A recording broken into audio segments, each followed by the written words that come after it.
மதுரை அடுத்த பாரப்பத்தியில் நடைபெறவுள்ள தாவேக மாநில மாநாட்டை முன்னிட்டு அதிகாலை முதலே அங்கு தொண்டர்கள் குவிந்து வருகிறார்கள். இது பற்றிய கூடுதல் விவரங்களை வழங்குவதற்காக செய்தியாளர் விஷ்ணு இணைகிறார். விஷ்ணு, தொண்டர்களுடைய வருகை அப்படின்றது தற்போது வரை எந்த அளவுக்கு இருக்கு? தமிழக வெற்றிக் கழகத்தின் 2வது மாநில மாநாடு என்பது மதுரையில் இருக்கக்கூடிய பாரப்பத்தி பகுதியில் இன்று நடைபெற இருக்கிறது. இது சரியாக 3 மணிக்கு திட்டமிடப்பட்டிருக்கிறது. இரவு 8 மணி வரை இந்த மாநாடு நடைபெறும் ஏற்கனவே தகவல் தெரிவிக்கப்பட்டிருக்கிறது. இதனையடுத்து இந்த வரக்கூடிய தொண்டர்களை பொறுத்து, அந்த கூட்டத்தை பொறுத்து முன்கூட்டியே இந்த மாநாட்டை தொடங்குவதற்கான ஏற்பாடுகளும் கட்சி சார்பில் எடுக்கப்பட்டிருக்கிறது. தமிழக வெற்றிக் கழகத்தில் கடந்த ஆண்டு அக்டோபர் 27ஆம் தேதி இந்த முதல் மாநில மாநாடு என்பது விக்கிரவாண்டியில் இருக்கக்கூடிய பகுதியில் நடைபெற்றது. இதனை அடுத்து 2வது மாநில மாநாடு என்பது மதுரையில் இருக்கக்கூடிய அந்த பாரப்பத்தி பகுதியில் தற்போது இன்று நடைபெறுகிறது. இதற்காக பிரம்மாண்ட ஏற்பாடு என்பது தமிழக வெற்றிக் கழகம் சார்பில் ஏற்பாடு செய்யப்பட்டிருக்கிறது. கிட்டத்தட்ட 1.5 லட்சம் தொண்டர்கள் அமர்ந்து பார்க்கக்கூடிய வகையில் இந்த மாநாடு என்பது ஏற்பாடு செய்யப்பட்டிருக்கிறது. ஒரு அரங்கமாக பிரித்து அங்கு தனித்தனியே 8 குடிநீர் குழாய்களும் அமைத்து அந்த வசதி என்பது செய்யப்பட்டிருக்கிறது. 400க்கும் மேற்பட்ட அந்த கழிவறை வசதிகளும் வழங்கப்பட்டிருக்கிறது. ஒவ்வொரு அரங்கு நாம் பார்த்திருக்கக்கூடிய அந்த ஒரு அரங்கிற்குமே ஒரு குறிப்பிட்ட சேர்கள் போடப்பட்டு அங்கு ஒரு 8 குடிநீர் குழாய்களும் அமைக்கப்பட்டு குடிநீருக்கு எந்த ஒரு சிரமமும் இல்லாத வகையில் அது ஏற்பாடு செய்யப்பட்டிருக்கிறது. குறிப்பாக இன்று தொடங்கக்கூடிய இந்த மாநாட்டில் கடந்த ஆண்டு மாநாட்டை போலவே விஜய் அவர்கள் ரேம்பாக் செய்ய இருக்கிறார். அது கிட்டத்தட்ட 250 மீட்டருக்கு இந்த ரேம்பாக் வசதி என்பது செய்யப்பட்டிருக்கிறது. கிட்டத்தட்ட 8 அடி உயரத்தில் இந்த ரேம்பாக் மேடை என்பது பொருத்தப்பட்டிருக்கிறது.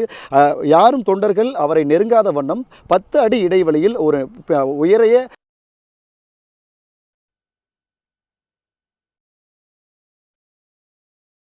இந்த நிலையில் இன்று காலை முதலே இந்த மாநாட்டிற்கு தொடர்ந்து இந்த தொண்டர்கள் வரக்கூடிய காட்சிகளையும் நம்மால் பார்க்கிறது. இன்று அதிக அளவிலான கிட்டத்தட்ட ஒரு 1000க்கும் மேற்பட்ட தொண்டர்கள் தொடர்ந்து வருகை தரக்கூடிய காட்சிகளையும் நம்மால் நேரடியாகவே பார்க்க முடிகிறது. இங்கு அதே போல இந்த மருத்துவ வசதி என்பதும் ஏற்பாடு ஒவ்வொரு மாநாட்டு திடலுக்கு மருத்துவ முகாம்கள் என்பது அமைக்கப்பட்டிருக்கிறது. அந்த 10 மருத்துவ முகாம்களையும் ஒட்டுமொத்தமாக 250 மருத்துவர்கள் இங்கு பணியில் அமர்த்தப்பட்டிருக்கிறார்கள்.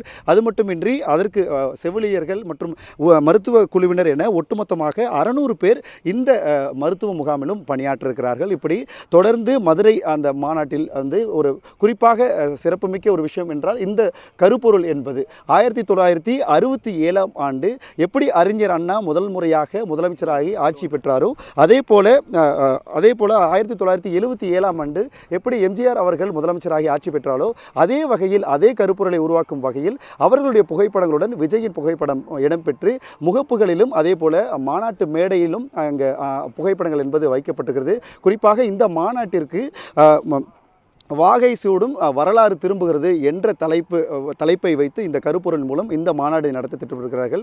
விஜய் அவர்கள் நேற்று இரவே இங்கே மாநாட்டு திடலுக்கு வருகை தந்து இந்த ஆய்வு என்பதனை செய்திருந்தால் அதனைத் தொடர்ந்து இன்று அந்த 3 மணிக்கு இந்த மாநாடு என்பது நடைபெற இருக்கிறது.